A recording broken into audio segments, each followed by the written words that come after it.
नमस्कार। सवाल तो बनता में आप सभी दर्शकों का स्वागत है। मैं हूं आपके साथ अतुल प्रताप सिंह। यूपी में चुनाव से पहले वादों और दावों की बरसात हो रही। सभी सियासी दल एक के बाद एक चुनावी वादे कर रहे। यूपी के सियासी दंगल में इस वक्त मुख्य मुकाबला भारतीय जनता पार्टी और समाजवादी पार्टी के बीच है। चुनावी मैदान में अखिलेश यादव और योगी आदित्यनाथ आमने सामने हैं। दोनों एक दूसरे पर चुनावी भाषण के जरिए लगातार निशाना साध रहे, प्रहार कर रहे। इन दोनों ही नेताओं की कोशिश है कि जनता को संवाद के जरिए अपने पक्ष में लाया जाए। इसलिए अखिलेश यादव ने जनता के बीच में कई वादे रखे हैं। अखिलेश ने कुछ दिन पहले चुनावी मैदान में फ्री बिजली का दांव भी खेला था, जिसमें उन्होंने ऐलान किया था कि यूपी में समाजवादी पार्टी की सरकार बनने पर लोगों को 300 यूनिट बिजली फ्री दी जाएगी। जबकि उन्होंने किसानों को फ्री बिजली देने का भी ऐलान किया। और अब चुनाव से ठीक पहले योगी आदित्यनाथ सरकार ने किसानों को बड़ी सौगात दी है। राज्य सरकार ने सिंचाई के लिए निजी नलकूपों की मौजूदा जो बिजली दर में है उसमें 50% की कटौती की है। इससे राज्य की योगी सरकार का बड़ा अहम फैसला माना जा रहा। योगी सरकार के इस फैसले से 13 लाख किसानों को सीधा फायदा होगा और सिंचाई लागत आधी हो जाएगी। राज्य सरकार के फैसले के तहत ग्रामीण क्षेत्रों में मीटर वाले कनेक्शन पर 2 रुपए प्रति यूनिट की दर से बिल देना पड़ता था। वहीं अब केवल 1 रुपए यूनिट का भुगतान करना होगा। जहां एक और योगी सरकार के इस फैसले को चुनाव से ठीक पहले एक मास्टर स्ट्रोक के तौर पर देखा जा रहा, तो वहीं इस फैसले पर सियासत भी शुरू हो गई। विपक्षी पार्टियों का आरोप है कि किसानों में नाराजगी देखते हुए योगी सरकार ने फैसला लिया। आज इसी मुद्दे पर हम करेंगे बड़ी बहस कि क्या योगी सरकार ने फैसला किसानों की नाराजगी को देखते हुए लिया है या फिर योगी सरकार के इस फैसले से बीजेपी फिर से सत्ता में आने जा रही है।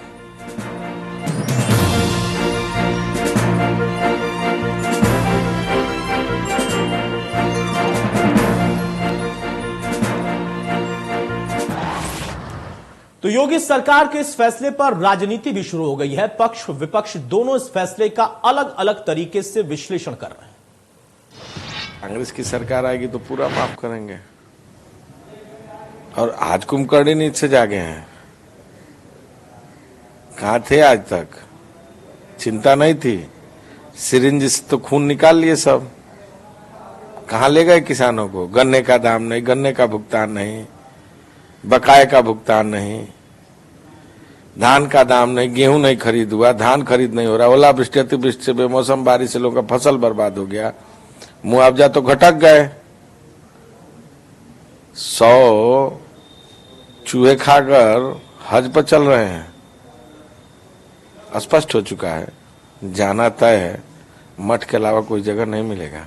देखिए, कांग्रेस हमेशा जनता के हित का जब भी निर्णय होता है तो इस प्रकार के विरोधाभासी बयान देते हैं। हमने देखा है कि कैसे जब पेट्रोल को लेकर देश की सरकार ने और प्रदेश की सरकार ने मूल्यों पर नियंत्रण किया था, कीमतों को कम किया था, तब भी कांग्रेस ने ऐसा किया था। और उसके बाद कांग्रेस ने भारतीय जनता पार्टी की नीतियों का अनुसरण करते हुए अपने राज्यों में भी कमी की थी। मुझे लगता है कांग्रेस फिर उसी रास्ते पर है। वो अभी जरूर हमारा विरोध कर रही है, लेकिन कांग्रेस अपने राज्यों में भी इसी नीति का अनुसरण करेगी। वहीं इस फैसले पर किसान नेता राकेश टिकैत क्या कहते हैं, जरा वो भी सुनिए। उसमें छूट कर दी, क्लियर करने की बात, क्लियर करने की नहीं, छूट नहीं चाहिए हमें, रेट कम चाहिए। आप रेट कम करो, आप 20 रुपए करो, 50 करो, तो जनता को पता तो रहेगा। ये है तो नहीं, तो 1-2 महीने के लिए आए हैं। कहीं ना कहीं किसानों की तरफ से वोट हासिल करने में पूर्ण रूप से वही स्टैंड रहता है कि घोषणाएं करते रहो कि चुनाव में फायदा मिल जाए। किसानों के नाम पर क्यों बोल रहे? वोट तो किसानों की तो काम में वही तो रहे। किसान रहे, मजदूर रहे, भूमिहीन किसान हैं, मजदूर हैं, दुकानदार हैं, तो उस वर्ग को साधना चाहिए। हाँ, कर ले काम। किसने ज्ञान दिया इनको बहुत ये कि भाई सब ये शब्दों में उड़ जावे ना, और थोड़ा कुछ है। शब्दों का मकड़ जाल बहुत है इनपे, शब्दों का।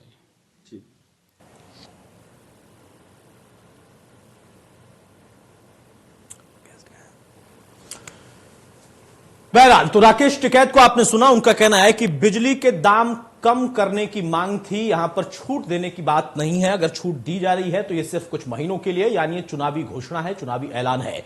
बहरहाल, सवाल इस बात का है कि हर राज्य में हमने देखा है कि चुनाव से पहले अगर केंद्र का भी चुनाव होता है तो उस चुनाव से पहले भी तमाम घोषणाएं की जाती हैं। अलग अलग विपक्षी दल ऐलान करते हैं कि हम सत्ता में आएंगे तो हम ये करेंगे, और जो सत्ता में रहता है उस वक्त कुछ चीजों में वो छूट देता है। किसानों की नाराजगी, किसान आंदोलन, ये सारे मुद्दों के बीच में जिस तरीके से फैसला लिया गया तो राहत जरूर मिलेगी। लेकिन अब चूंकि अखिलेश यादव ने भी ऐलान किया है फ्री बिजली देने का, 300 यूनिट फ्री करने का, तो उसका एक मास्टर स्ट्रोक में जवाब दिया गया है सरकार की तरफ से। जनता को तय करना है कि वो किसके फैसले या फिर किसके ऐलान पर भरोसा कर पाती है और उसका चुनाव करती है चुनाव के वक्त में।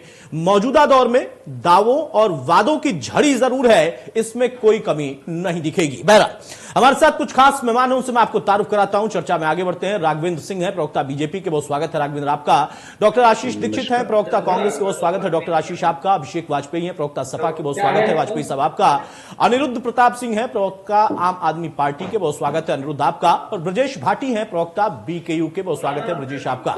सबसे पहले नमस्कार, मैं आपसे ही शुरुआत कर रहा हूं। अखिलेश 300 यूनिट फ्री देंगे, सरकार ने कम किए हैं बिजली के दाम, क्या लगता है क्यों ये कदम उठाया गया, और अगर उठाया गया है तो कितना राहत भरा होगा? अभी तो जाना जरूरी है एक बार, अभी तो जाना जरूरी है। जी जी जी, मैं आपको दो, अभी माहौल चल रहा है। हाँ तो फोन कर देना, देखो तैयार है। ब्रजेश आपकी आवाज स्पष्ट नहीं आ पा रही है, एक बार फिर से बोले आप। हेलो, हाँ बोलिए। हेलो हेलो, बोलिए बोलिए ब्रजेश, बोलिए अब। आ रही है आवाज, आ रही है मेरी? हाँ बहुत बढ़िया आ रही है, बोलिए। मैं ये कह रहा हूं, ये एक प्रोपगंडा है पार्टियों का। ये कुछ समय के लिए बीजेपी जो है नई नई जुमलेबाजी वाली पार्टी है, जुमले डाल रही है ये। यहाँ पर किसी भी कंपनी में, हमारे पास 2 कंपनियां हैं जो बिजली सप्लाई करती है, एनपीसीएल है, यूपीसीएल है। अभी किसी के पास कोई भी लिखित में वो नहीं आया है पत्र की जिससे जो है ये कम हो सके। आज मैं एक एनपीसीएल कंपनी के जीएम से पूछ रहा था, मैंने कल अपने ऊर्जा मंत्री ने घोषणा किया, आप किसानों क्यों नहीं कम कर रहे? क्योंकि हमारे पास कुछ नहीं आया है अभी, ये सिर्फ जो है उनकी घोषणा है, और किसान भी देश को है, ये किसान को खुश करने की कोशिश कर रहे हैं। लेकिन हमारा 750 किसानों की शहादत इसमें हुई, किसान नहीं भूलेगा, अब की बार इन्हें खदेड़ेगा। और जो अखिलेश यादव जी ने 300 यूनिट फ्री करने को कहा है, ये भी चुनावी स्टंट है, सब देखते हैं क्या होता है। लेकिन बहरहाल यानी आपको भरोसा किसी पर नहीं है, ना सरकार के फैसले पर, क्योंकि अभी तक ऐलान किया गया है उसका कोई परिणाम नहीं निकला, और अखिलेश भी चुनावी घोषणा कर रहे हैं तो आपको उन पर भरोसा नहीं है। लेकिन बीजेपी से कोई लाभ मिलने की उम्मीद कैसे सुन रहा था। राघवेंद्र सिंह देखिए, अगर किसानों की नाराजगी दूर करने के लिए फैसला किया गया तो किसान तो अभी नाराज ही है। ब्रजेश भाटी कह रहे हैं कि ना आप पर भरोसा है, ना आपके ऐलान पर भरोसा है। ब्रजेश भाटी क्या कह रहे हैं और क्यों कह रहे हैं वो ब्रजेश भाटी जाने। उत्तर प्रदेश का जो वर्तमान मुख्यमंत्री है, जो इस समय उत्तर प्रदेश के मुख्यमंत्री हैं, वो घोषणा कर रहे हैं, तो हमें लग रहा है उनकी बात पर विश्वास करना चाहिए। हमारी सरकार समय क्या घोषणा हो रही है? अरे बात सुनिए, बाद में अपनी बात कह लीजिएगा। हम लोग जो है पंडित नहीं, बात क्यों सुने? क्या मूर्ख बना रहे हो देश प्रदेश के लोगों को?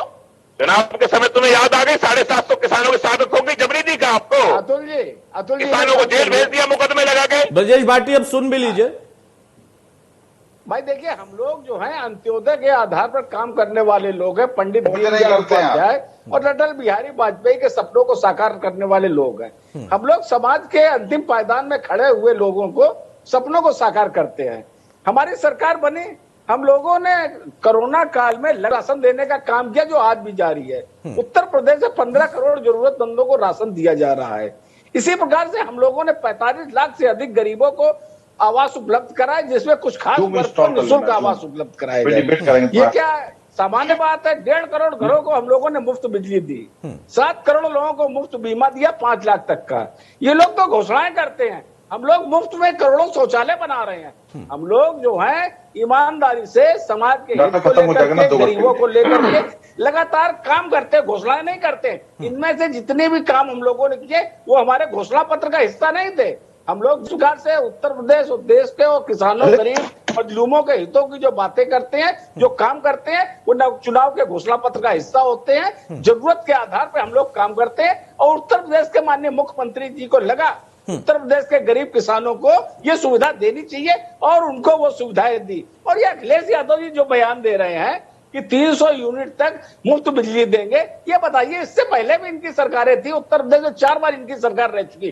कि अगर उनके पास ऐसा कोई जादू का पिटारा था, ऐसा कोई करामाती जिन्न था, तो अभी तक इन लोगों ने ऐसा क्यों नहीं किया? वास्तविकता ये है उत्तर प्रदेश में इनकी राजनीतिक जमीन सरक चुकी है, इन्हें लग गया उत्तर प्रदेश। अभिषेक वाजपेयी जवाब दीजिए। अभिषेक वाजपेयी, ब्रजेश भाटी को ना आपके नेता पर भरोसा है, उनके ऐलान पर भरोसा है, और ना ही मौजूदा सरकार पर, लेकिन सरकार जिस पार्टी की चल रही है उनके प्रवक्ता का कहना है कि तब आपको क्यों याद नहीं आया था 300 फ्री यूनिट जब आप सत्ता में थे, और अब अगर आपने ऐलान किया है तो सरकार ने भी दाम कम कर दिया, जवाब दे दिया। देखिए, अगर आम आदमी पार्टी की बात करें तो ना वो 3 में है ना 13 में है, ये सबसे बड़ी बात। आम आदमी पार्टी का तो अभी ऐलान जिक्र ही नहीं हुआ, तो बीजेपी की बात कर रहा था। तो बेचारे अनिरुद्ध तो अभी बेचारे चुपचाप सुन रहे हैं, उनसे तो मैंने सवाल ही नहीं लिया है।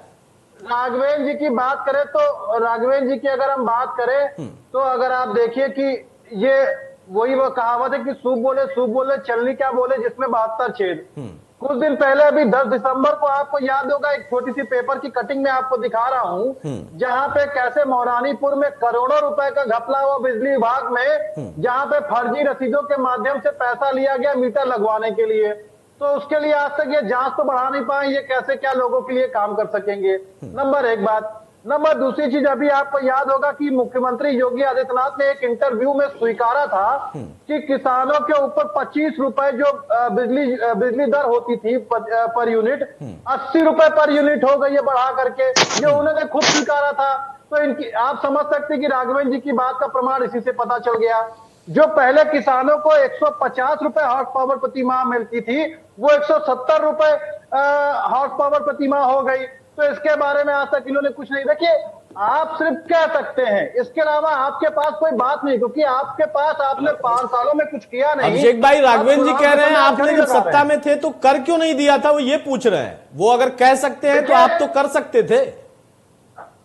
देखिए, जब हम सत्ता में थे तो हमने जो दरें दी थी वो कम दी थी। अच्छा। और हर जगह पे वो रोशनी, हमने पूरे उत्तर प्रदेश को रोशनी से जगमगा रखा था। इनके राज में तो सिर्फ इनके राज में जो विकास होता है वो दिखता है। अतुल भाई ब्रजेश भाटी जवाब देना चाह रहे हैं आपको कुछ, आपकी जगमगाहट पर। जब आप सत्ता में थे तो कितना जगमगाता था। ब्रजेश भाटी, बीजेपी के प्रवक्ता जी का जवाब देना चाहूंगा। हाँ बोलिए, दोनों का जवाब दीजिए, अभिषेक वाजपेयी और राघवेंद्र जी का, जल्दी से। नहीं सुनो, अखिलेश जी ने तो घोषणा की है, देखो क्या होता है वो आने वाले चुनाव में बताएंगे। लेकिन ये तो सत्ता में इन्होंने किसान की बिजली माफ करने के लिए नहीं कहा, इन्होंने तो किसान पर मुकदमा दर्ज करके तो जेल भेजने का काम किया है। हमारे यहाँ पर एक NPCL कंपनी है, प्राइवेट कंपनी है, उसकी तानाशाही चल रही है। यहाँ लोगों को फर्जी मुकदमे लगाते हैं, किसानों को जेल भेजते हैं। अरे सुनिए, अरे विषय के नहीं, तुम जैसे जुमलेबाज, तुम जैसे जुमलेबाज बताओगे, तुम जो जुमलेबाज हो, अरे समय तुम लोग होंगे, नकली नेता बीजेपी के, तुम बताओगे हमें? अरे तुम बताओगे? अरे सुनिए, दलाल है। अरे बीजेपी के दल्ले तू बताएगा? ब्रजेश भाटी, एक मिनट। बिल्कुल भी मेरे साथ चर्चा में अभद्र भाषा का इस्तेमाल आप नहीं करेंगे। आप भी सम्मानित है, वो भी सम्मानित है। ये तरीका नहीं है, और ये धमकी वाला काम यहां पर मत करिएगा। ये अपने इलाके में आप करते होंगे, बिल्कुल वहां पर करिए। नहीं, आपको भी सम्मान दे रहा हूं, उनको भी सम्मान चाहिए। ये क्या शब्द होता है? बीजेपी के दल्ले क्या होता है? नहीं, ब्रजेश भाटी अपनी बात रखिए, मर्यादा में रहकर रखिए। किसी भी पार्टी के प्रवक्ता को आप इस तरीके से नहीं बोलेंगे, मेरे मंच पर कतई नहीं। और ये धमकी भरा अंदाज कर अपने इलाके में आप दिखाइएगा, मेरे साथ चर्चा में नहीं। अपनी बात रखिए, तर्क के साथ रखिए। नहीं ब्रजेश भाई, बिल्कुल नहीं। ये आपने अपमानजनक बात कही। आप किसी भी पार्टी के प्रवक्ता को अपनी बात रख रहे हैं, आप उनको सुनिए, अपनी बात रखिए। आप ऐसे मत बोलिए ना। चलिए, अब अपनी बात पूरी करिए, जल्दी से अपनी बात पूरी करिए ब्रजेश भाई। मैं ये कह रहा हूं अतुल भाई कि बीजेपी के लोगों ने जेल भेजा किसानों को, क्यों नहीं कहे बताओ मुझे। नहीं, आप कहिए, लेकिन उनको ये मत कहिए कि जिस शब्द से आपने संबोधित किया, आप कहिए कि किसानों को जेल भेजा, किसानों को पीड़ा हुई, हम सरकार बदलेंगे, वो आपका अधिकार है, वो लोकतांत्रिक व्यवस्था में ब्रजेश भाई आपका अधिकार है, लेकिन आप किसी को अपमानजनक टिप्पणी मत करिए। नहीं, आप अपमानजनक टिप्पणी मत करिए। बहरहाल अब आप शांत हो जाइए, शांत हो जाइए। डॉक्टर आशीष दीक्षित, बीजेपी की तरफ से यह तर्क दिया गया कि चलो हमने करके दिखाया, कांग्रेस भी तमाम राज्यों में चुनाव से पहले या तो घोषणा ये करती है या करती है, कर्जा माफी, दरों को कम करना, तो जो काम उन्होंने किया वो आप भी कर चुके हैं और आगे भविष्य में भी करेंगे। अतुल जी, किसानों ने अभी मोदी जी को झुकाने का काम किया है और अब वो भारतीय जनता पार्टी को रुलाने का काम करने जा रहा है। तो आपको हंसने का मौका कैसे मिलेगा? नहीं, हम हंस नहीं रहे हैं। देखिए, नहीं, हंस तो देखिए, हंस तो अभिषेक भाई रहे हैं, क्योंकि वो कह रहे हैं सरकार उनकी बनेगी। देखिए, हम हंस नहीं रहे हैं। कांग्रेस पार्टी की संवेदनाएं और कांग्रेस पार्टी का हाथ किसानों के साथ है। एक साल लगातार कांग्रेस पार्टी किसानों के साथ खड़ी रही, किसान बॉर्डर पर डटा रहा। ठीक है, अब देखिए, अब किसानों की बारी है, क्योंकि चुनाव आने वाला है। ये लॉलीपॉप देने का काम कर रहे हैं योगी आदित्यनाथ, और हमारे बातें जुमले नहीं होती हैं, इन लोगों की बातें जुमले होती हैं। इन्होंने जो जो घोषणा किया, जो जो वादे किए, कभी पूरे नहीं किए। कांग्रेस पार्टी प्रतिज्ञा करती है, कांग्रेस पार्टी जो कहती है वो करती है। हमने दिखाया है, हमने छत्तीसगढ़ में दिखाया है, हमने राजस्थान में दिखाया है, हमने मध्य प्रदेश में दिखाया है। किसानों का कर्जा माफ करने का काम किया, बिजली का बिल हाफ करने का काम किया। आदरणीय राहुल गांधी सबसे सशक्त आवाज उठाने का काम करते हैं किसानों के लिए। किसान इस समय कांग्रेस पार्टी की तरफ देख रहा है, और हम वादे जुमले और वो नहीं करते, हम प्रतिज्ञाएं कर रहे हैं। लगातार 4.5 साल से कांग्रेस पार्टी जो है लगातार मुद्दे उठा रही है, लड़ रही है, संघर्ष कर रही है, सड़कों पे है। और हम लोग जो है इस बार प्रतिज्ञाओं के साथ 2022 के चुनाव में जा रहे हैं कांग्रेस पार्टी। ठीक है, नहीं, आपको शुभकामना, बिल्कुल आप जाइए आशीष भाई, बिल्कुल आप जाइए, लेकिन सवाल ये है ना, जो आपने कहा कि किसान कांग्रेस को देख रहा है, ये सही नहीं है। सारी पार्टियां किसानों को देख रही हैं, ये सही है। वो चाहती हैं कि किसान उनको देख ले किसी तरह, वो देख रहा है कि नहीं देख रहा है ये किसान तय करेगा। तो ब्रजेश भाई से मैं पूछ लूंगा कि वो कांग्रेस को देख रहे हैं क्या? बहरहाल अभिषेक कुछ कहना चाह रहे हैं? ये अतुल भाई देखिए अतुल जी, हाँ, समझने में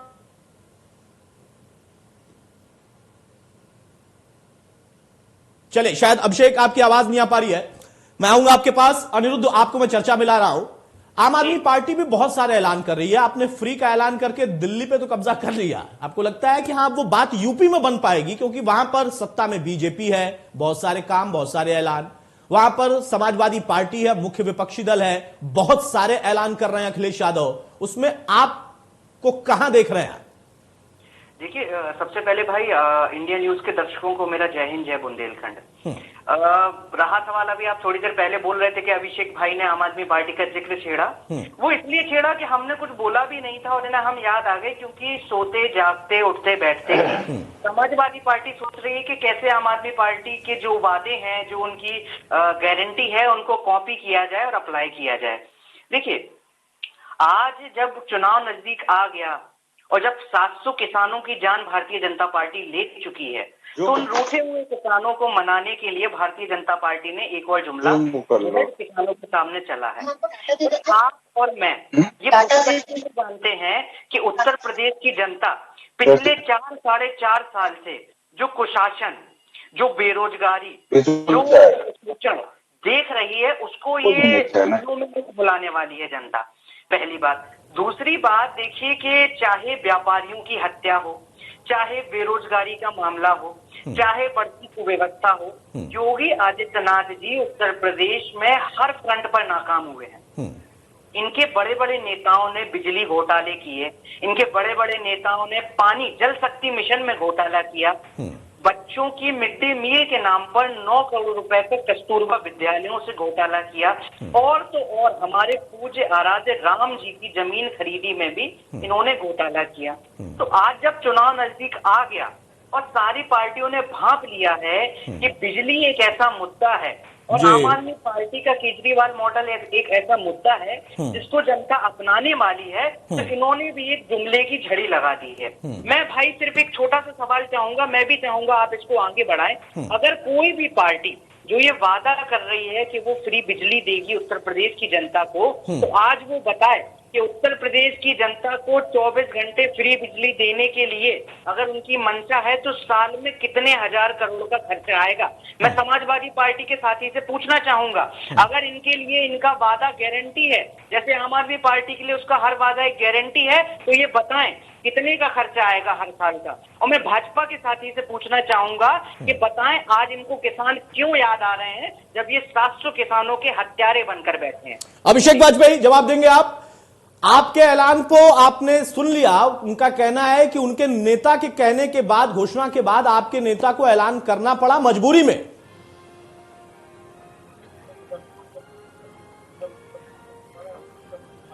चलिए, शायद अभी संपर्क नहीं है। राघवेंद्र जी, आपसे जवाब चाहूंगा। आम आदमी पार्टी के प्रवक्ता आपसे सीधा जवाब इसलिए चाहते हैं, उनका कहना है कि ये उनके नेता की घोषणा करने के बाद आपको मजबूरी में करना पड़ा है। देखिए, भारतीय जनता पार्टी की कोई मजबूरी का विषय नहीं है। हमारी जैसे सरकार बनी वैसे हम लोगों ने काम किए। मैंने अभी आपको 5-7 काम गिनाए थे, हम लोग उत्तर प्रदेश में क्या क्या फ्री दे रहे हैं। ये कोई आपके आम आदमी पार्टी ऐसा विषय नहीं है। दिल्ली देश की राजधानी है, वहां स्वाभाविक रूप से बहुत राजस्व आता है, और उन्होंने 300 यूनिट फ्री बिजली दे दी। उसके बाद क्या दिल्ली की गति हुई, पूरा उत्तर प्रदेश, पूरा देश जानता है। वहां देश में सबसे ज्यादा आज की तारीख में बेरोजगारी दर 47% बेरोजगारी दर है। 6-6 महीने की तनख्वाहें नहीं दी गई है। कोई काम किया जाता है बिना रोड मैप के नहीं किया जाता है। किसी को कुछ भी मुंह उठाया, कुछ भी घोषणा कर दी। दिल्ली आज में त्राहिमाम कर रहा है। इस प्रकार की घोषणाएं करने से पहले रोड मैप तैयार किया जाता है, क्या हम दे सकते हैं क्या नहीं दे सकते, पूरी बहुत गंभीरता के विषय की तैयारी करनी पड़ती है। आज दिल्ली की क्या गति आप लोगों ने कर दी है, पूरा देश देख रहा है। मैं कांग्रेस पार्टी की बात कर रहा हूँ। पार्टी के प्रवक्ता महोदय लंबी लंबी फेंक रहे थे, इन्होंने गरीबी हटाओ। अरे फेंकने का काम तो मोदी जी का है। अरे बात सुनिए, मेरी बात हो जाए। फेंकने का काम मोदी जी का है। आशीष जी मेरी बात होने की निवेदन है। हमारी बात को फेंकना है। अनिरुद्ध प्रताप सिंह, आप जरा शांत हो जाइए। अनिरुद्ध भाई शांत हो जाइए, धारा प्रवाह मत बोलिए, उनको सुन लीजिए। आपने कुछ पूछा था, सुन लीजिए फिर बोल लीजिएगा। बोलिए राघवेंद्र। बात हो जाने दी जाएगी अनिरुद्ध जी, आपको भी समय दिया जाएगा। इन्होंने 1977 में गरीबी हटाओ का नारा इंदिरा गांधी ने दिया था। सबसे ज्यादा देश पर शासन करने वाली यही पार्टी है। उत्तर प्रदेश में भी बहुत लंबे समय तक इन्होंने शासन किया है। क्या देश और प्रदेश से गरीबी हटा पाए? कोई ऐसी 5 गंभीर योजनाएं बता दे जो गरीबों को हित को लेकर के थी। भारतीय जनता पार्टी की केंद्र की योजनाएं आज 3 पेज अखबारों में निकला है, मुझसे चर्चा करिए। मैं केंद्र की योजना पर भी, प्रदेश की योजना पर तो चर्चा में बात कर सकता हूँ। ये लोग जो है, चाहे समाजवादी पार्टी हो, चाहे बहुजन समाज पार्टी हो, चाहे कांग्रेस हो, ये लोग सिर्फ बात करते रहते हैं। अब ये हमारे समाजवादी पार्टी के मित्र ने कहा था कि हमारे जो है उत्तर प्रदेश में हमारी सरकार में पूरे 24 घंटे बिजली आ रही, सब दिन के कुछ अलग थे। ये कहने का मतलब ये था, ये कहने की आवश्यकता नहीं है। 8 घंटे से ज्यादा शहरों में बिजली नहीं मिल पाती थी आपकी सरकार में, और गांव की तो क्या हालत थी वो सब लोग जानते हैं। रोज समाचार पत्रों में हेडिंग हुआ करती थी, ऑपरेशन टेबल पे लाइट चली गई, ऑपरेशन बीच में रुक गया, ऐसी रोज अखबारों में सूचनाएं आया करती थी। अभिषेक जी, आज सोशल मीडिया का जमाना है, किसी की आंखों से कोई खबर जाती नहीं है, और हमारी सरकार है, हमारे उत्तर प्रदेश में हम लोग राजनीति करते हैं, और कोई भी सूचना समाजवादी पार्टी, बहुजन समाज पार्टी, कांग्रेस की ऐसी जो जनता के अहितकर हो उसको जाने भी नहीं देंगे।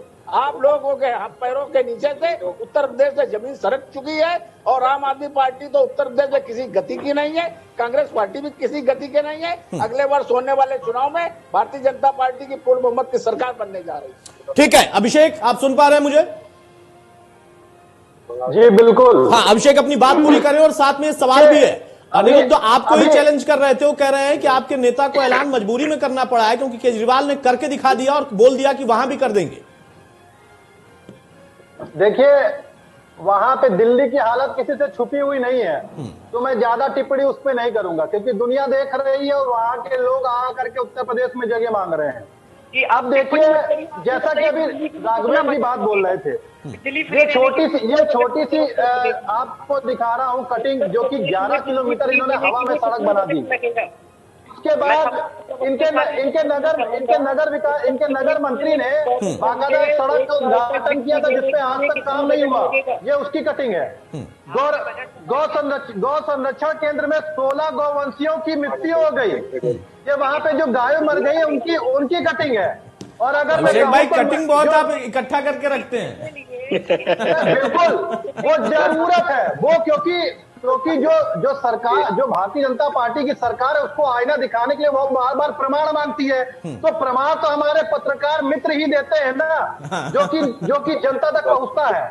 और महिला पत्रकार के साथ छेड़खानी हुई और रेप करने की घटना हुई थी, ये भी कटेंगे साथ में। और अगर मैं कहूं तो कमीशन का खेल ऐसे चल रहा है कि जिला पंचायत में जहां पे अगर आप देखेंगे तो अलग सी कटिंग में दिखा रहा हूं, जहां पे बिल ही नहीं दिए गए और ना ही वाउचर है और उसका भुगतान हो गया, तो आप समझ सकते हैं कि ये कैसी सरकार चल रही है। अभिषेक भाई एक सवाल पूछता हूं, उसका जवाब दीजिए, फिर मैं ब्रजेश के पास जाऊंगा, डॉक्टर आशीष के पास जाऊंगा। मेरा सवाल ये है, आप बीजेपी, आप पूरी कर लीजिएगा अपनी बात, आप पूरी करिएगा, मेरा सवाल उसी में जोड़ दे रहा हूं, मैं उसी में जोड़ दे रहा हूं। आप बहुत सारी कटिंग दिखा रहे हैं, बीजेपी के सरकार में क्या कमियां है वो बता रहे हैं, बहुत अच्छी बात है, बताना चाहिए विपक्ष को। लेकिन मुझे तो आपका भी याद और इनका भी दिख रहा है। आपके दौर में भी कितनी बिजली आती थी वो भी मुझे पता है, जगमग कितना रहता था वो भी मुझे पता है, कितने घंटे आती थी वो भी मुझे पता है।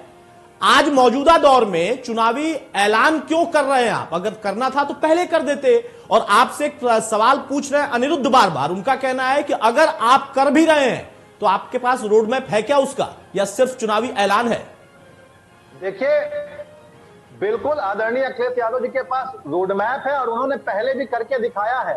महिलाओं के लिए क्या किया उन्होंने, छुपा नहीं है। पुलिस विभाग के लिए क्या किया, किसी छुपा नहीं है। क्योंकि जब काम बोलता है, नारा आदरणीय अखिलेश यादव जी ने दिया था तो काम बोलता है। हाँ, एक चीज में हम विफल रहे, क्योंकि हमने झूठे पुलिंदे नहीं बनाया, हम जनता तक अपनी बात को पहुंचा नहीं पाई, ये हमारी विफलता है। जो कि अगर आप देखिए कि भारतीय जनता पार्टी कैसे करती है, वो सिर्फ तकरीबन 15,000 करोड़ से ऊपर आप देखिए कि वो सिर्फ कैंपेनिंग पे खर्चा कर चुकी, जो कि अगर उन्होंने विकास के मार्ग पे खर्चा किया हो तो शायद जनता तक पहुंच रही होती, चीजें, बुनियादी चीजें पहुंच रही होती।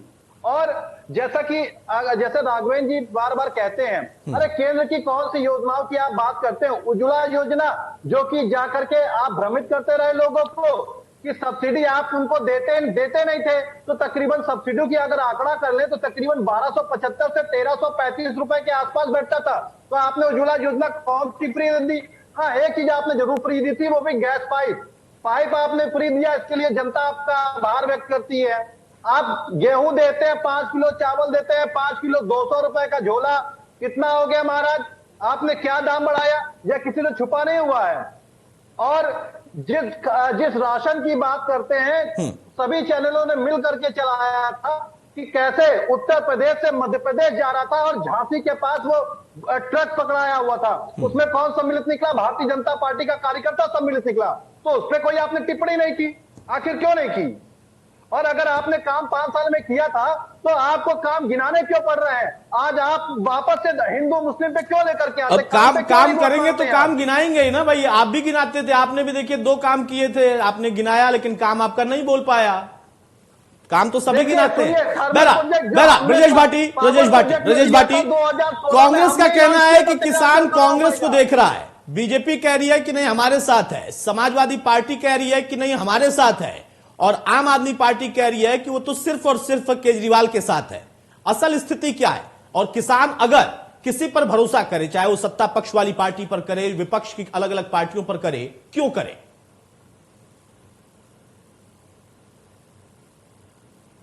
ब्रजेश भाटी।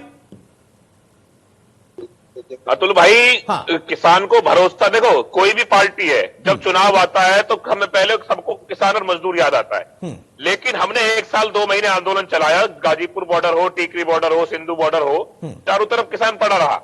ये आंदोलन हमने अपने दम पे लड़ा, हमें किसी पार्टी के सहयोग की जरूरत ना पड़ी, ना आगे पड़ेगी, और अपने दम पे सरकार को झुका के हम इस आंदोलन को जीते गए। और रही बात इसकी, तो किसान का बिजली से सीधा लगा वो संपर्क है, क्योंकि बिजली से हमारे संसाधन चलते हैं, बिजली से हमारी बहुत सारी चीज चलती है। लेकिन जब चुनाव आता है, मैं सब पार्टियों के लिए कह रहा हूं, इनको किसान जब ही याद आता है, तभी याद आता है, उस दिन से नहीं आया। अब रही बात इनकी, अब देखो इन्होंने कहा है कि हम बिल आदे कर देंगे, दर आदि कर देंगे, छूट देंगे। कितनी धरातल पर उतरती है, आने वाला समय बताएगा। जैसे बीजेपी के प्रवक्ता माननीय कह रहे थे, और इसी तरह से समाजवादी ने घोषणा की है, तो आने वाला समय बताएगा कि भाई कितना लाभ किसानों को ये लोग देंगे। किसान तो छलता आया है, पिछले जब से धरती बसी है और देश आजाद हुआ है, तो किसान के साथ तो छल होता आया है। आपने देखा हमारे 750 किसान शहीद हो गए, और प्रधानमंत्री जी कहते हैं कि हम कुछ लोगों को समझाने में गलती रह गई। माननीय प्रधानमंत्री जी, ये किसानों के लिए कानून नहीं थे, ये कानून थे उद्योगपतियों के लिए। आप उनको समझाने थे। अगर ये चीजें पहले हो जाती तो आज 750 लोग हमारे बीच से नहीं जाते, ये शहादतें नहीं होती। ये सब दिक्कत है, ठीक है, इन्होंने कहा है, तो देखते हैं क्या होता है आने वाले समय में। अतुल भाई देखेंगे, चलिए उम्मीद कर सकते हैं। हाँ, अभिषेक कुछ कह रहे हैं, अभिषेक कुछ कह रहे हैं। ब्रजेश जी, आपको ध्यान होगा उत्तर प्रदेश में कामधेनु योजना उत्तर प्रदेश में आदरणीय अखिलेश यादव जी ने ही चालू कराई थी। किसान आवा सर्वहित बीमा योजना वो आदरणीय अखिलेश यादव जी ने ही 13 अक्टूबर 2013 में चालू कराई थी। आपको याद होना चाहिए अच्छे से। और अगर आपको याद दिला दूं, अरे अभिषेक भाई, उनको तो आजादी से लेके अब तक का याद है, जिसमें अभिषेक भाई हमें सब याद है, हमें सब याद है किसने क्या किया था। किसान अब की बार अपना बिजली की परियोजना चालू की। अरे हमने उस सरकार में भी देखा है। मैं किसी पार्टी का प्रवक्ता नहीं हूं, हमने ये कहा है किसान इसको देखेगा कौन कितना लाभ पहुंचा। ठीक है डॉक्टर आशीष आ रहा हूं, अनिरुद्ध आपके पास आऊंगा, उसके पहले डॉक्टर आशीष देखिए, आपने कहा था कि किसान आपकी तरफ देख रहा है। ब्रजेश भाटी कह रहे हैं कि किसान की तरफ किसी ने नहीं देखा, और बहुत लंबे समय तक सत्ता में आप रहे। देश में, प्रदेश में भी लंबा समय आपको हो गया है भले अभी, लेकिन बहुत पहले आप थे सत्ता में, लेकिन केंद्र में आप लगातार रहे। किसान कह रहा है कि आपने कभी नहीं देखा, आज चुनाव आया है तो सारी पार्टियां कह रही हैं कि हम किसान को देखेंगे। भाटी जी से कहना चाहूंगा, विकास जी, जब देश आजाद हुआ तो क्या स्थिति थी। हरित क्रांति कांग्रेस पार्टी की देन है। हम लोगों को अमेरिका से गेहूं आयात करना पड़ता था, बिल्कुल लाल गेहूं, ऐसा गंदा गेहूं होता था, इससे बच्चे कुपोषित होते थे। हरित क्रांति की शुरुआत की गई, किसानों को सब्सिडी दी गई, किसानों को बिजली, किसानों को बकाया माफ किया। जितनी किसानों की है, किसानों ने देश को खड़ा किया। उसके बाद भी हम नहीं कहते, और राहुल गांधी अपने हर भाषण में कहते हैं कि किसानों ने इस देश को खड़ा किया है। और ये भारतीय जनता पार्टी की सरकार, नरेंद्र मोदी जी अपने दोस्तों को मदद करने के लिए किसानों को गिराने का काम कर रहे हैं। किसानों को पैर पे लाठी, किसानों के पैर पे कुल्हाड़ी मारना कर रहे हैं। किसानों को अडानी अंबानी का गुलाम बना देने का काम कर रहे हैं। सबसे सशक्त आवाज राहुल गांधी जी हैं, आदरणीय प्रियंका गांधी जी हैं। वो किसानों की संवेदनाओं को समझ के उनके हित के लिए हर समय खड़े रहते हैं। तो कांग्रेस क्या करने जा रही है? फिर आप भी ऐलान कर दीजिए ना, लगे देखिए, हम ऐलान नहीं कर रहे कुछ हम जो है प्रतिज्ञा ली है आदरणीय प्रियंका गांधी जी ने। किसानों का पूरा कर्जा माफ होगा, 2500 में गेहूं धान खरीदा जाएगा, और 400 रुपए गन्ने का समर्थन मूल्य होगा। बिजली बिल सबका हाफ होगा, और कोरोना काल के समय का बिजली बकाया पूरी तरीके से माफ होगा। ये अतुल भाई, ये कोई जुमले नहीं है, ये प्रतिज्ञाएं हैं। अतुल भाई, हाँ ब्रजेश आ रहा हूं। मैं कांग्रेस के प्रवक्ता का जवाब देना चाहूंगा। नहीं, मैं जवाब देना चाहूंगा। आप अरे दीक्षित जी रुकिए। आशीष भाई देखिए, किसान नेता ही बोल रहे हैं, किसी पार्टी के प्रवक्ता नहीं बोल रहे। मैं कह रहा हूँ, ये जो मेरी बात आप मेरी बात सुन लीजिए, आप इतना हाइपर मत। मैं ये कह रहा हूं कि भाई जो है ये बिल जो आए थे 2012 में, कौन लाया था? आप कह रहे हैं कांग्रेस किसानों के साथ है। इन बिलों को लाने का काम कांग्रेस ने किया था, लेकिन सही रहा वो नहीं ला पाए, लेकिन उसको काम बीजेपी ने पूरा कर दिया। तो एक सिक्के के पहलू है, किसान का इस्तेमाल होता आया है, और इस्तेमाल आप भी अपनी राजनीति के लिए कर रहे हैं। कहां नहीं कर रहे? आपकी प्रियंका का बताइए, इन बिलों को कौन लाया था? डॉक्टर आशीष जल्दी से बोलिए, अनिरुद्ध आ रहा हूं मैं। किसानों के साथ खड़ा कौन है? ये भूमि अधिग्रहण बिल कौन लाया, जिससे किसानों के जो लूट लिया जाता था उद्योगपतियों द्वारा, जो पैसा लूट लिया जाता था कौड़ियों के दाम पे। शुरू में कांग्रेस लाई थी, इससे बाद से इनको लाने वाली कांग्रेस थी, आपके नेता थे कांग्रेस के। किसानों को मजबूती का, लेकिन उन्होंने मारा, लेकिन आपने तो उद्योगपति जो चवन्नी में जमीन खरीद लेते थे उसका 4 गुना वो भी का रेट देने का काम किया है कांग्रेस पार्टी ने लगातार। जिस तरीके से और इस कानून को लगातार मोदी सरकार कमजोर करने का काम कर रही है, भारतीय जनता पार्टी की सरकार कमजोर करने का ठीक है, ठीक है डॉक्टर आशीष और ब्रजेश भाटी, अब दोनों शांत हो जाइए। अनिरुद्ध प्रताप सिंह सवाल आपसे है। देखिए, प्रतिज्ञा लेकर कांग्रेस खड़ी है, बीजेपी सरकार में है तो उसके ऊपर जिम्मेदारी है, करना ही पड़ेगा, और सपा भी ऐलान कर चुकी है। लेकिन आपका कहना है कि हमने करके दिखाया है। आप क्या दिल्ली और यूपी दोनों को समझ सकते हैं कि हाँ वहां की परिस्थितियां एक हो सकती हैं? आपको लगता है कि इतना आसान है यूनिट फ्री कर देना? देखिए भाई, सबसे पहले तो मैं एक सेकंड लूंगा और एक पंक्ति बोलना चाहूंगा कि प्रधानमंत्री जी बोले कि मैं जिंदा लौट आया, पर 700 किसान जिंदा नहीं लौट पाए।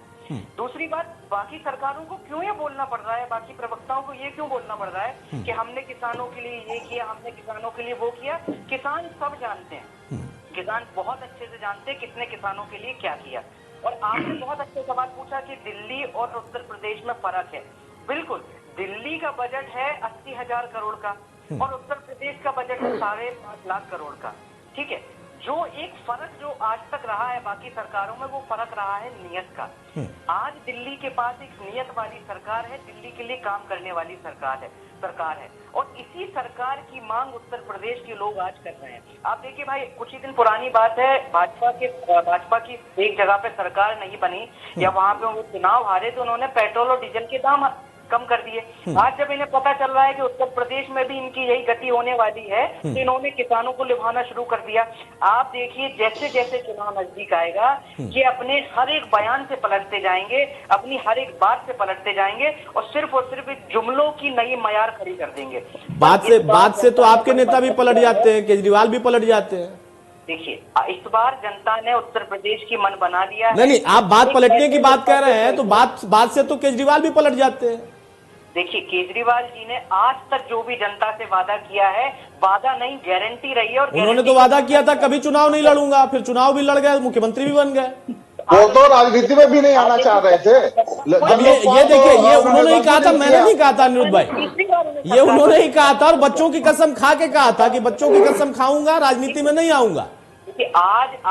आज दिल्ली के बच्चों से पूछिए शिक्षा का क्या। अब दिल्ली के बच्चों पर चले गए। मैंने तो आपकी उस बात पर खाली बोला ना, आपने कहा कि आपके नेता जो बोलते हैं उससे पलटते नहीं है, मैंने तो पलटने का उदाहरण दिया आपको। ये नेता जो बोलते हैं वो करके दिखाते हैं। आज उन्होंने अपनी एक नहीं हजारों गारंटियां पूरी की हैं, चाहे बिजली की हो, चाहे इंफ्रास्ट्रक्चर। कितने स्कूल बनाने के काम किए दिल्ली में, ये भी बता दीजिएगा। देखिए भैया, कितने उन्होंने फ्लाईओवर बनाए, ये भी बता दीजिएगा। शीला दीक्षित जी की सरकार जाने के बाद, कांग्रेस पार्टी की सरकार जाने के बाद कितने नए फ्लाईओवर बनाए, मेट्रो का कितना विस्तार किया, ये भी बताइएगा। कितने नए स्कूल बनाए, वो भी बताइएगा। कांग्रेस से साथी से पूछना चाहता हूँ, ये जो प्रतिज्ञाएं कर रहे हैं, क्या ये प्रतिज्ञाएं भी इनकी जिन राज्यों में सरकार है वहां नहीं हो सकती है? क्या उन राज्यों में प्रतिज्ञाओं क्यों नहीं है? पूरी करिए प्रतिज्ञा जो उत्तर प्रदेश के लिए वादा कर रहे हैं, वो बाकी राज्यों में क्यों नहीं किया है? हमने जो प्रतिज्ञा ली, जो हमारे घोषणा पत्र था, वो तुरंत 2 घंटे के पहले शपथ लेने के तुरंत 2 घंटे पहले आदरणीय भूपेश बघेल जी ने पूरा किया। हमने कितनी स्कूटियां बांट दी, मुख्यमंत्री बने, तुरंत बिजली का बिल और माफ किया गया, कर्जा माफ किया गया। हम लोग झूठे जुमले नहीं करते, हम लोग किसी के एजेंट नहीं है, और अगर हम लोग किसी के एजेंट नहीं है। बिल्कुल लाइए संसद में, सपोर्ट करिए संसद में महिला। कितने स्कूल बनाए हैं आपने? कितने स्कूल बनाने का काम किया केजरीवाल का? इसका भी आंकड़ा देने का काम करिए। बनाना बहुत मुश्किल है, रंगने और पोतने के बाद उसका प्रचार करना बहुत ही आसान है। आपके स्कूल देखने कौन आता है? लगातार 70 साल विकास किए, आज मोदी जी बेच नहीं पा रहे हैं, आज बेच नहीं पा रहे हैं। आपके जो अपने राज्य शासित हैं वहाँ पे आपकी प्रतिज्ञाओं को क्या हुआ उन प्रतिज्ञाओं का? पूछना चाहूंगा। राजस्थान जाके देखिए, पंजाब जाके देखिए, जो कहते हैं वो करते हैं, केवल कहने के लिए नहीं कहा जाता है। ठीक है अनिरुद्ध, एक मिनट राघवेंद्र जी, अब फाइनल कमेंट की तरफ ही बढ़ेंगे। सवाल इस बात का है कि इसमें मुझे कहने में संकोच बिल्कुल नहीं है कि कोई भी पार्टी जब सत्ता में होती है तो चुनाव के आसपास में वो ऐलान करती है। आज अगर डॉक्टर आशीष कहें कि नहीं हमने तो 70 साल में किया, 50 साल में किया, तो उन्होंने भी चुनाव के पहले कर्जा माफी का ऐलान किया था, आपको चुन लिया जनता ने। ये लोग करते हैं, हमने माफी लोग करते हैं, लेकिन उसका प्रभाव क्या पड़ेगा, नतीजा क्या निकलेगा, ये आप लोगों का टारगेट होता है। आपको लगता है कि अब हां सही समय था कि आपने कदम उठाया, उनका फ्री देने का ऐलान तो आपने कम करके अपनी तरफ से कदम बढ़ाया है, किसान आप पर भरोसा कर पाएगा? नहीं अतुल जी, देखिए हम लोग जो हैं सबका साथ सबका विकास सबके विश्वास नारे को लेकर के पहले दिन से काम कर रहे हैं। हम लोगों ने पहले दिन से 35,000 करोड़ किसानों का ऋण माफ किया। देश को बेच रहे हैं और बता रहे हैं विकास कर रहे हैं। बताइए आप लोगों ने क्या किया? आपके राष्ट्रीय अध्यक्ष और उपाध्यक्ष घोटाले के अपराध में जमानत पर हैं। आलोक जी, मुझे कहना नहीं चाहिए, सोनिया गांधी राहुल गांधी भ्रष्टाचार के आरोप में जमानत पर है, इस विषय में क्या कहना चाहेंगे? जेल क्यों नहीं भेज दिया आपने? कार्रवाई क्यों नहीं कर रहे? अब तो शर्म आनी चाहिए। अरे शर्म करो, कुछ ऐसे को नेता बनाए हो जो जमानत पर नेता आपसे बात कर रहे हैं। भारतीय जनता पार्टी जो है ईमानदारी से काम करने वाला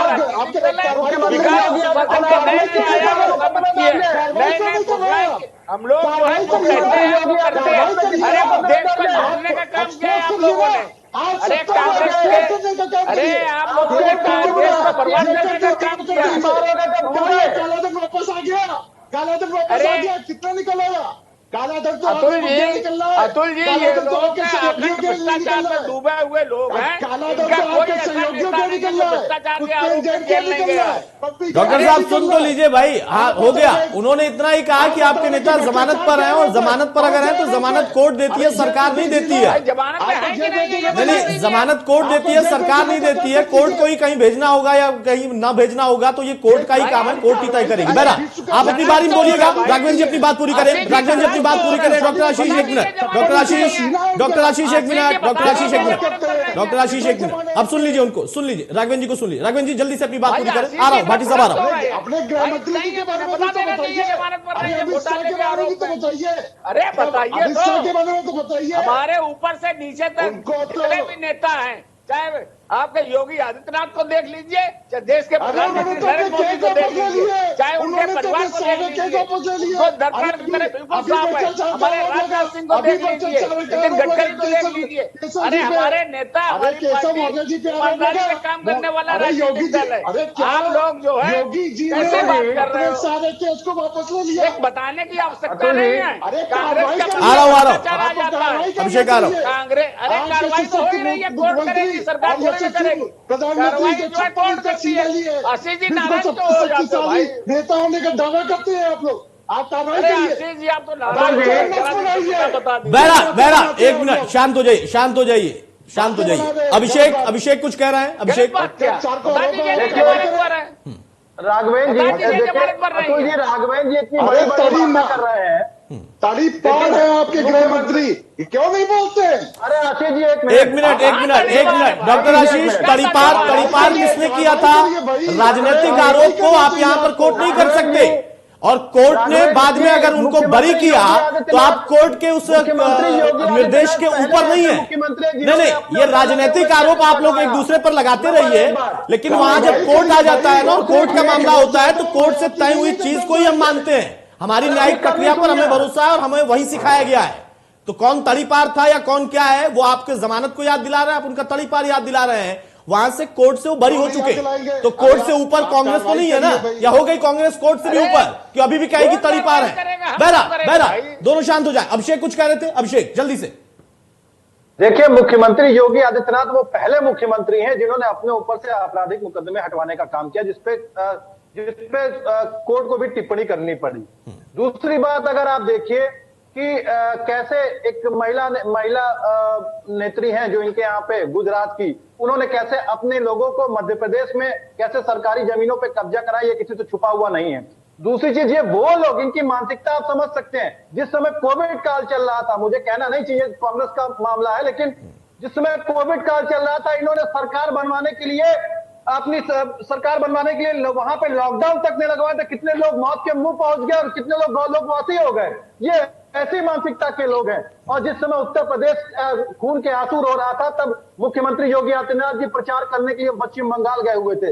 ये ऐसी दूषित मानसिकता के लोग हैं। अभिषेक भाई, तो पश्चिम बंगाल तो आपके नेता भी गए थे बीजेपी को हराने के लिए। तो दूषित मानसिकता उनकी भी है क्या फिर? मैंने भी आपको दिखाया। नहीं, मैं ये कह रहा हूं कि अगर योगी आदित्यनाथ बंगाल गए थे तो आपके नेता भी गए थे ममता जी का समर्थन करने के लिए, तो उनकी भी दूषित मानसिकता है क्या? चुनाव तो दोनों ही लड़ाए थे ना फिर, तो दूषित मानसिकता कैसे हो गई? सुन लीजिए, जिस समय हम गए थे, देखिए शासन मुख्यमंत्री चला रहे हैं, हमने विपक्ष की पूरी तरीके से भूमिका अदा की है। हमने आदरणीय अखिलेश यादव जी ने विपक्ष की भूमिका आपने अदा की है, मैं इसमें आपत्ति नहीं कर रहा हूं। आपने एक तर्क दिया ना अभिषेक भाई कि उनके नेता गए थे, तो आपके नेता भी उसी कोविड काल में ही गए थे जब लोग मर रहे थे, तब उनको भी ममता जी की चिंता थी कि बीजेपी वहां न जीत जाए, ममता ही जीते। तो ये राजनीति अगर ये कर रहे थे तो राजनीति उतनी ही भरपूर आपने भी की है, आप बिल्कुल उससे अलग नहीं हो सकते। बहरहाल ब्रजेश भाटी, फाइनल कमेंट आपका। ब्रजेश भाटी, फाइनल कमेंट आपका बहुत संक्षेप में। किसानों के लिए बहुत सारे ऐलान, बहुत सारी बातें, लेकिन किसान का रुख क्या होगा? अतुल भाई, अब की बार जो है किसान अब इनको सबक सिखाने का काम करेगा भाजपा को। पूरे प्रदेश में और पूरे देश में जहां भी चुनाव होंगे इनका विरोध होगा, क्योंकि इन्होंने कोई अच्छा नहीं किया। 1 साल 2 महीने किसान को रोड में बिठा कर रखा और आज इनके प्रधानमंत्री 15 मिनट में रह गए तो किसान वहां भी कह रहे हैं किसानों ने इनका रास्ता रोका। किसान वहां भी आंदोलन कर रहा था। किसान इस देश से प्यार करता है, इस देश के प्रधानमंत्री से प्यार करता है, लेकिन किसानों के साथ जो इन लोगों ने किया है इसका नतीजा अब की बार चुनाव में दिखेगा। चुनाव किसान इनके बहकावे में आने वाला नहीं है। तो ये बिजली की कहे, पानी कहे, कुछ भी कहे, किसान अपना मन बना चुका है। अब की बार इस सरकार को उखाड़ने का काम किसान करेगा। डॉक्टर आशीष, बहुत जल्दी से शार्प कमेंट, बहुत जल्दी सर, समय नहीं। देखिए लगातार मैंने पहले भी कहा, अभी तक किसान ने इनको झुकाने का काम किया। किसान भारतीय जनता पार्टी को, योगी आदित्यनाथ को और नरेंद्र मोदी को रुलाने का काम करेगा। जिस तरीके से सही कह रहे हैं जी, 1 साल 2 महीने किसान बैठा रहा, जाड़ा गर्मी बरसात, उसने अपने सर पे वो कर दिया, तो एक संवेदनाएं नहीं निकली। जब लगा कि चुनाव आ रहा है, मोदी जी ने माफी मांग ली। माफी नहीं मिलेगी, माफी नहीं करेगा किसान इस बार सबक सिखाने का काम करेगा। 2022 के परिणाम आश्चर्यजनक रूप से बहुत ही आश्चर्यजनक रहेंगे। ठीक है, कांग्रेस पार्टी फाइनल कमेंट आपका, बहुत जल्दी से शार्प। कांग्रेस पार्टी मजबूती से सरकार बनाने का काम करेगी। फाइनल कमेंट में मैं किसी पे कटाक्ष न करते हुए मैं कहना चाहूंगा कि आज जो बिजली का मुद्दा है उसके लिए एक अच्छी सरकार चाहिए जो भ्रष्टाचार में लिप्त ना हो। एक ऐसी सरकार चाहिए जिसके पास पहले ये कार्य करने का एक्सपीरियंस हो और जिसकी नीयत साफ हो, जिसको पता हो किस तरीके से बिजली जो है जनता के लिए माफ की जा सकती है। उसके लिए जनता को पता है, उत्तर प्रदेश को पता है, सिर्फ और सिर्फ केजरीवाल मॉडल को चुनना है। और मैं अपना जवाब देना चाहूंगा कि इस कार्य को करने के लिए उत्तर प्रदेश में लगभग 22,000 करोड़ का बजट लगेगा। हमारी एक पूरी टीम है जिसने इस पर कार्य किया और अभी भी कार्य कर रही है कि किस तरीके से एक राज्य की बिजली को पूरी तरह से माफ किया जा सकता है। हमारे पास कार्य करने का एक्सपीरियंस है और जनता को पता है कि इस बार केजरीवाल मॉडल को चुनना है। जी अभिषेक, देखिए आदरणीय अखिलेश यादव जी ने शुरू से आखिरी तक एक बात कही है कि जनता के मुद्दों पर बात होनी चाहिए और जनता के मुद्दों को उठाना पड़ेगा, क्योंकि समाजवादी पार्टी ने सड़क से लेकर के सदन तक उन मुद्दों को उठाया है। और जो लोग पिटारा ढोल बजा बजा करके प्रचार कर रहे हैं कि ये इसमें अंतर है और इसमें अंतर है, अंतर को नहीं, अगर आपने काम किया है तो जनता को बताने की जरूरत नहीं है। ठीक है, और जनता उसको भली भांति जानती है, क्योंकि 2022 में राघवेंद्र अखिलेश यादव जी आ रहे हैं, समाजवादी पार्टी की सरकार बनने जा रही है। भारतीय जनता पार्टी की पिछली सरकार, जो समाजवादी पार्टी की जब सरकार थी 2017 में बेरोजगारी दर 17.5% थी, जिसको भारतीय जनता पार्टी की उत्तर प्रदेश सरकार ने विपरीत परिस्थितियों के बावजूद 6.5% पर ला करके खड़ा कर दिया। और जब समाजवादी पार्टी की सरकार गई थी तब उस समय एक भी केंद्रीय योजना में उत्तर प्रदेश अव्वल नहीं था। मुझे गर्व है आज उत्तर प्रदेश 44 ऐसी केंद्रीय योजनाएं हैं जिसमें देश में सबसे नंबर 1 पे काम कर रहा है, शेष में नंबर 2 पे काम कर रहा है। चलिए ठीक है, बहुत बहुत शुक्रिया, बहुत बहुत शुक्रिया राघवेंद्र जी आपका, डॉक्टर आशीष आपका, अभिषेक भाई आपका, अनिरुद्ध आपका और ब्रजेश भाटी आपका भी। तो मौजूदा दौर में सत्ता में बैठी या फिर सत्ता से दूर जो भी पार्टियां हैं राजनीतिक, उनका काम है, उनका जिम्मा है और उनके ऊपर यह दबाव भी है कि वो जनता के हित का फैसला करें या ऐसा कोई प्लान तैयार करें कि आगे भविष्य में उनको अगर जनता विकल्प तैयार करके दे, उनको अगर विकल्प माने तो उनके लिए कुछ उनके पास करने को भी रहे। अब जनता को तय करना है किसने क्या किया और क्यों नहीं किया, जिसने अब तक वो करने का वादा कर रहा है। नमस्कार।